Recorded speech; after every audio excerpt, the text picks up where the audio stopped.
Hi, I'm Cynthia Schiller. Please like and subscribe.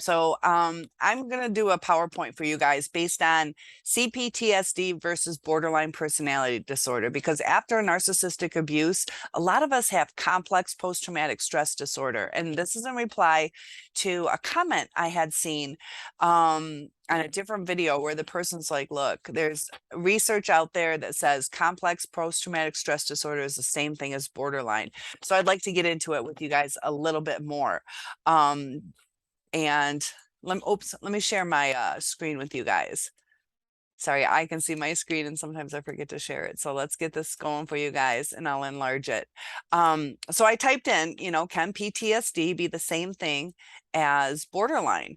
And it says in this research that there is a difference where people with CPTSD can, after some time, after dealing with healing, that they can set aside their memories of their trauma. But if they have BPD, they will continue to carry that trauma within their memory for a very long time. So there are some differences between PTSD and complex post-traumatic stress disorder, but if you've been in a long-term relationship with a narcissist, chances are you have CPTSD. And that's when you're dealing with several traumatizing events over a long term. And people with this often get flashbacks, nightmares that come, they can be suffering from insomnia where they can't sleep.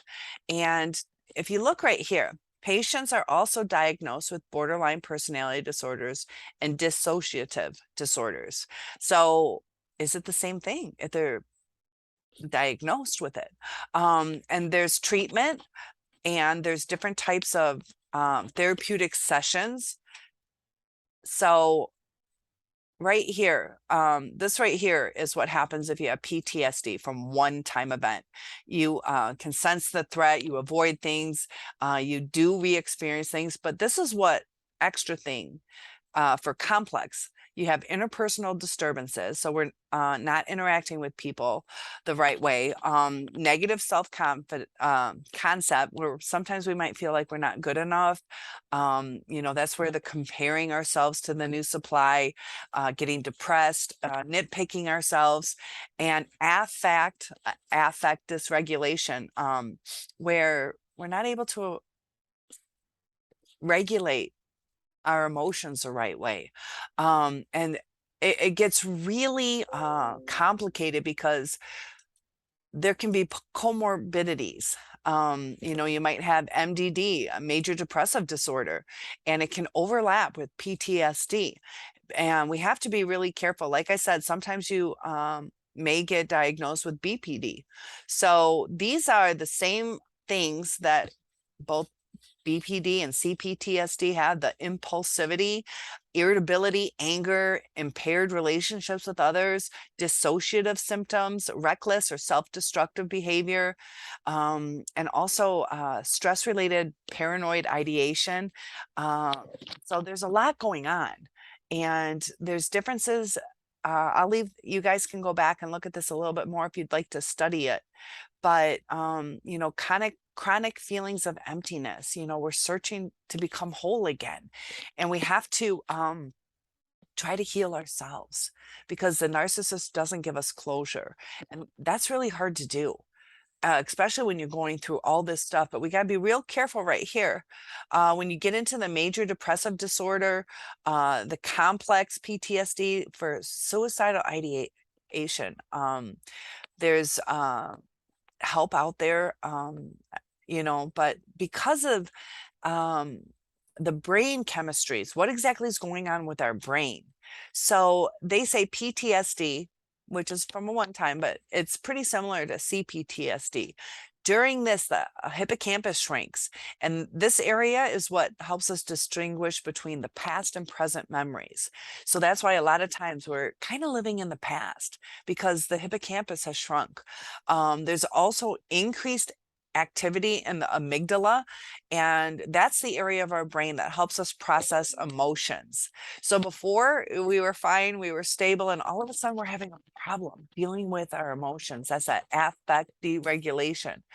And it's all that part of our brain is also where we have the fight, flight, or fawn response. And the activity is increased, and that can damage brain cells because we're not supposed to be in that state for too long. So the ventromedial prefrontal cortex also shrinks after traumatic injury like this. And that's the area of our brain that regulates negative emotions that occur when confronted with a specific stimuli. And that's decreased. So there are different types of treatments. They believe the only type of treatment is EMDR and CBT, and those they believe can fully reverse the effects of PTSD. That's where you kind of train your brain to process the trauma differently. And so the reason for the atrophy of the amygdala and the hippocampus prefrontal cortex is because of the high levels of cortisol have eroded parts of it away. And they're still trying to see, you know, what exactly is going on. There's a lot of research out there, but it's kind of fluid right now. We're trying to narrow it down. Also, society is changing, and our traumas are different than they were 40, 50 years ago. So if you have BPD or know somebody who does, this is the DSM 4 criteria. So we're also in the DSM 5, but I don't have a PowerPoint on the 5. But when you have BPD, you start avoiding things that are either dealing with abandonment because of real or imagined. Sometimes the fears are kind of made up. Sometimes they're legit, sometimes they're made up. But people with BPD often have a pattern of unstable, intense interpersonal relationships. It's not a healthy state to interact with somebody like that. Identity disturbances. Their self-image or their sense of self is disturbed, it's unstable. They can be impulsive in 2 areas that can be potentially damaging to themselves. And this is where it's important to realize sometimes they'll struggle with suicide, suicidal behaviors, gestures, threats. Some of them have self-mutilating or self-harm, and their affective instability due to marked reactivity of mood. And they often have a chronic feeling of emptiness, and they're trying to fill that void, and they'll sometimes go to great extremes. So their anger can be inappropriate, can be pretty profound, and they just have a difficulty controlling it. And that affects the dynamics between relationships.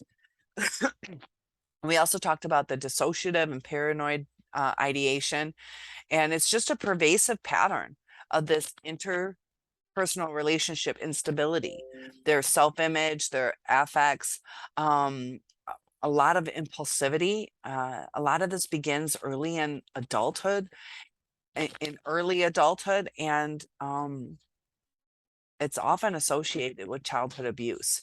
So we went through our abuse, sometimes as adults, sometimes as children. Depends if you had narcissistic parents or a narcissistic mate.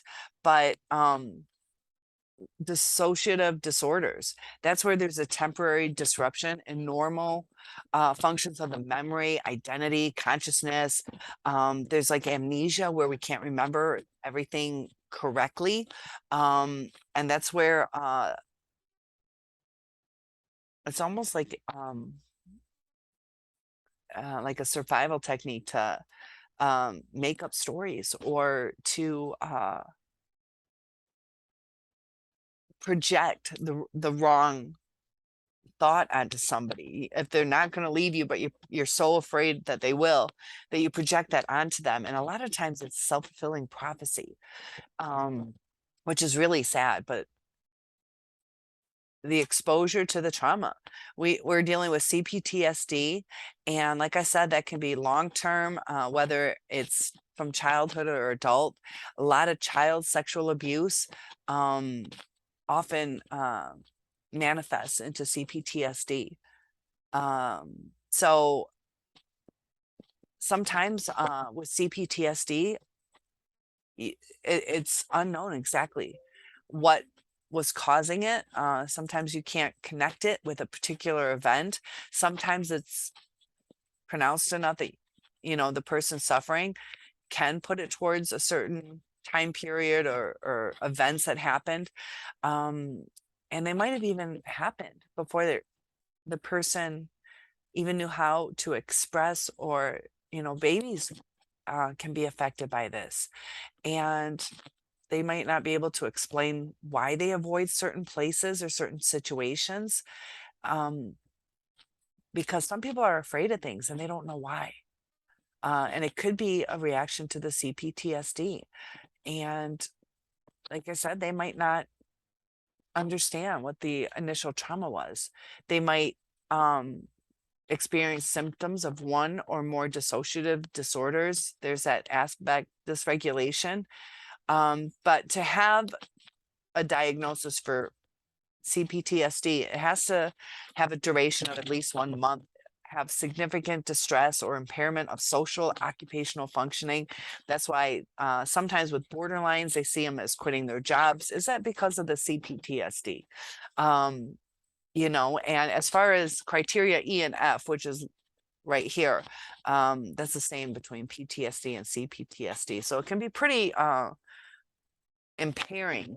Um, it can lead to self-destructive behaviors and a lot of social withdrawal, hostility, constantly feeling under threat, constantly affecting different relationships that they have. And there's just so many disturbances.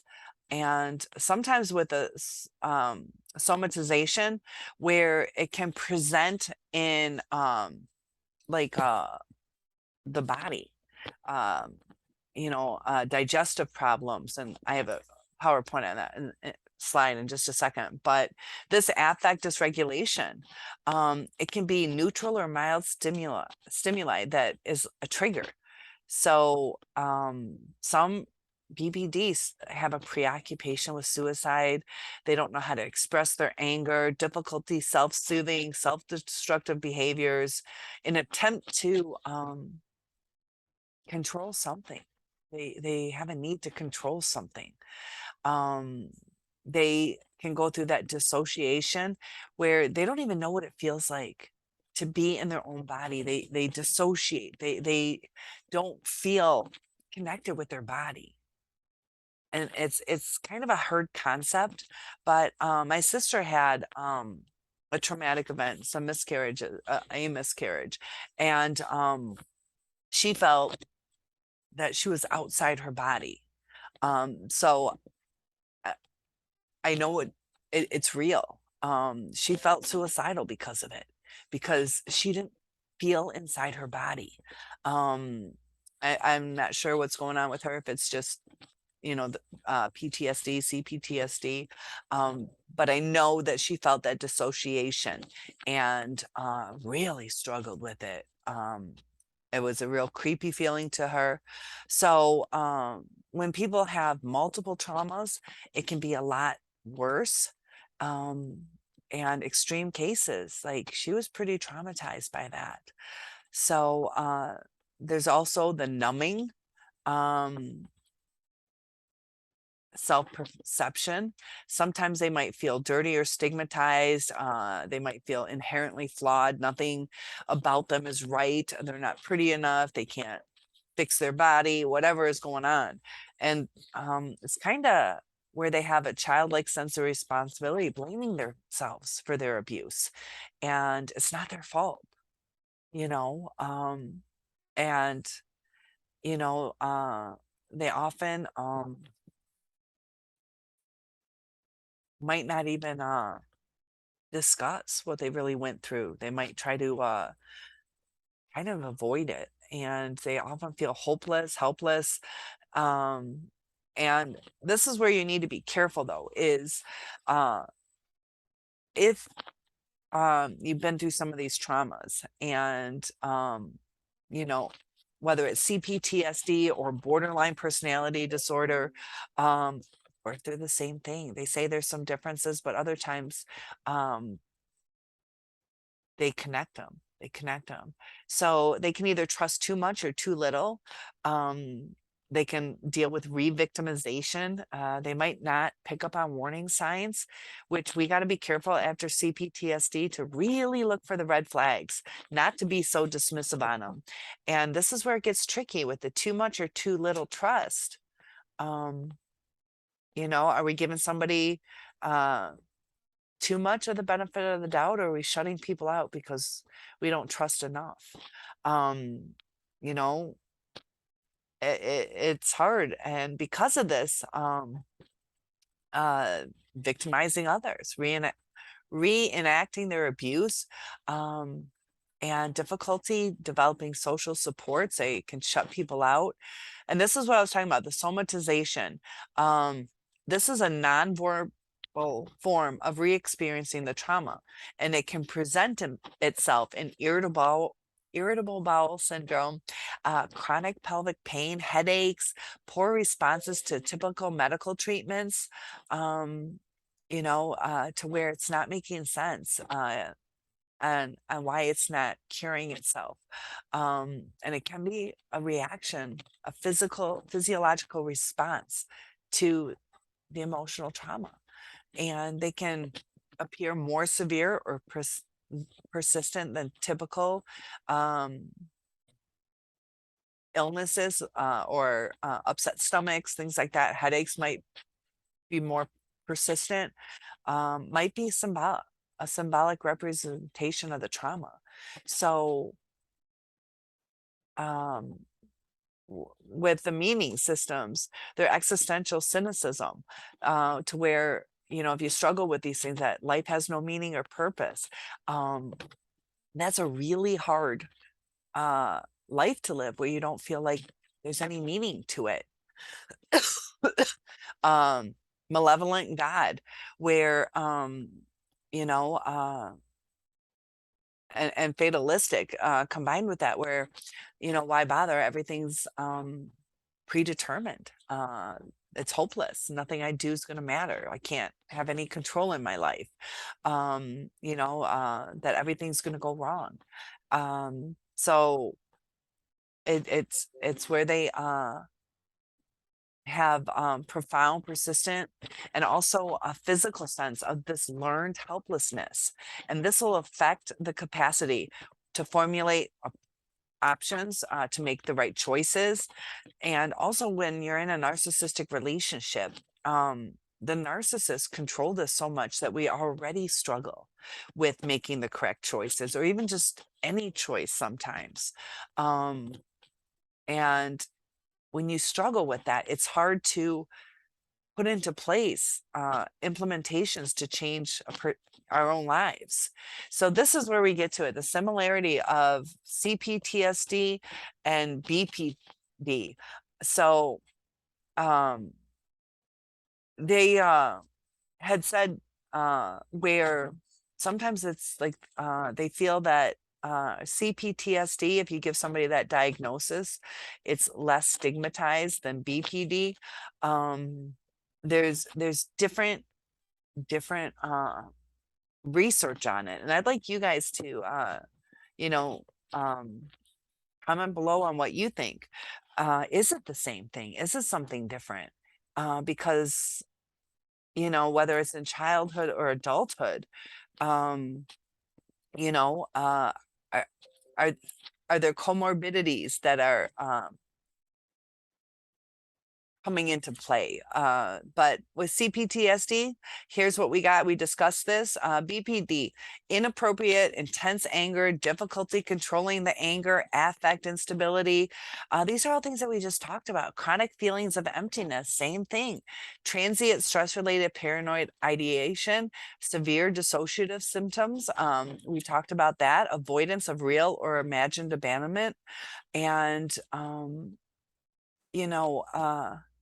with CPTSD, we were abandoned, whether it's emotionally or physically. And we're cautious because that part was real, but we have to be careful not to put that onto the next relationship, because that's, like I said, self-fulfilling prophecy. So, people with BPD, pattern of unstable and intense interpersonal relationships. When we're going through the CPTSD, our relationships become struggled. And, they have recurrent suicidal behavior, gestures, threats, self-mutilating behavior. Um, and not everybody feels that way after CPTSD, but it's the same with BPD. Not everybody feels that. Um, but a lot do.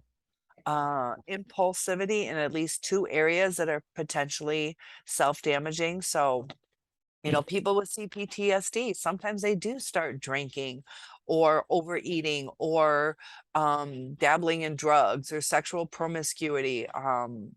So the comorbidity, like I said, all these depression, substance abuse, and this is where it says BPD may be better subsumed under CPTSD. And that was a study back in 2003 by McLean and Gallup. Um, so they're basically saying that BPD might be better correlated as CPTSD. So it's interesting. They say that CPTSD may be a better fit because it's less stigmatizing. And they also say, it's really hard because this was back in 2008 where we're trying to figure things out. Um, and there's so many different variables. Here it states women of color are more likely to experience some of the psychological trauma. Some of it's based on society. Society is pretty hard on Black people. And they're less likely to report it, whether they don't have the money to go to the doctor, or they feel that they're not going to be heard because they've had some of those struggles in life, or at least some of their family members have. So if we're not getting the information, the statistics can be off. Also, culture. Some cultures are more likely to minimize trauma, whether it's through where they feel that the woman should be in the role, with arranged marriages, things like that. Are they allowed to speak out? Um, Also the gender. Now, men can definitely be sexually abused as well. They may be less likely to reach out. Also females, I didn't report things. I've been sexually abused, and you just feel like, are you going to be heard? Are you going to be believed? Um, so since CPTSD is seen as a less stigmatizing diagnosis, also it tends to be diagnosed more often in women. Women seem to get the BPD, and you know, um, I tried researching this a little bit more, but sometimes too. What about benefits? Are doctors diagnosing correctly? Uh, you know, is will they this one I don't want to say for sure because I did do some research. I can't see where they would lose their benefits if they had CPTSD. Um, but sometimes the diagnosis matters in how you get certain compensation. So is it the same thing?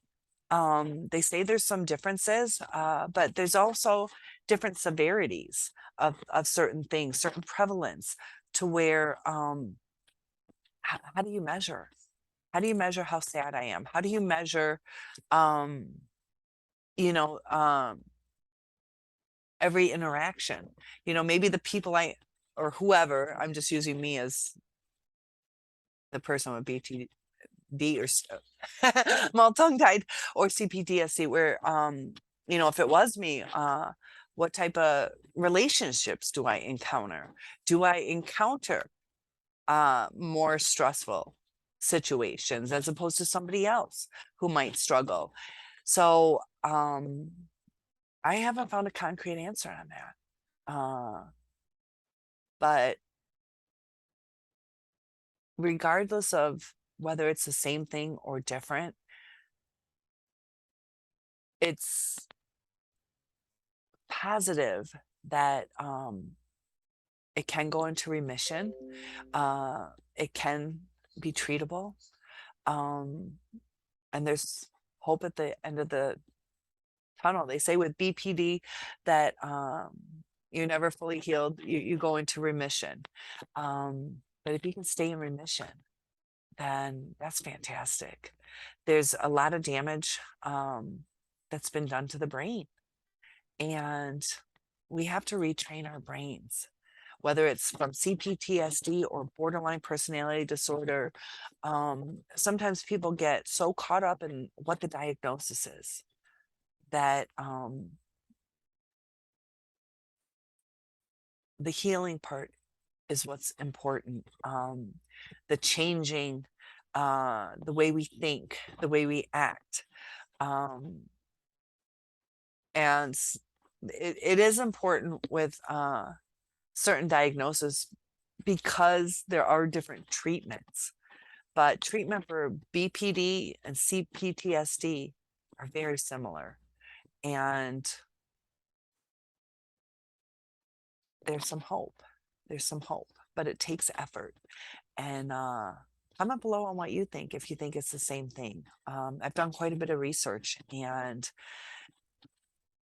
so far it's just like religion. Like somebody says, there is a God, somebody says there isn't, and the answers are still up in the air. So I hope that was helpful to give a little bit more insight. Usually my videos are a little more concise on the exact outcome, but psychology is very fluid.